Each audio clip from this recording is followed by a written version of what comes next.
நேற்று நடைபெற்ற 47வது ஆசியான் உச்சி மாநாட்டில் மலேசியாவின் உதவியுடன் தாய்லாந்து மற்றும் கம்போடியா இடையே KL அமைதி ஒப்பந்தம் எனும் வரலாற்று சிறப்புமிக்க அமைதி ஒப்பந்தம் கையெழுத்தானதை தொடர்ந்து மலேசியர்கள் மற்றும் கம்போடியர்கள் இருவரும் பிரதமர் அன்வார் இப்ராஹிமின் ஃபேஸ்புக் பக்கத்தில் மனமார்ந்த நன்றிகளை தெரிவித்தனர்.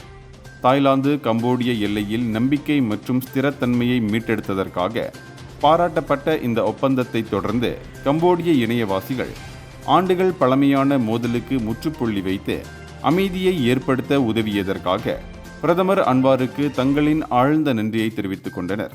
இந்த சம்பவத்தை ஆசியான் ராஜதந்திரத்தின் வெற்றி என்று வர்ணித்த பிரதமர் அன்வார், உலக அமைதிக்காக நடுநிலை மற்றும் பேச்சுவார்த்தையின் இந்த மரபினை பிற பிரச்சினைகள் உள்ள பகுதிகளுக்கும் விரிவுபடுத்த வேண்டியதன் முக்கியத்துவத்தை வலியுறுத்தினார்.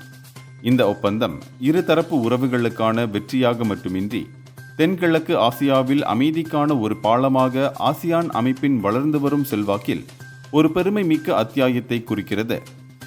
இந்தியர்களின் இதய குரல் மக்களோசை.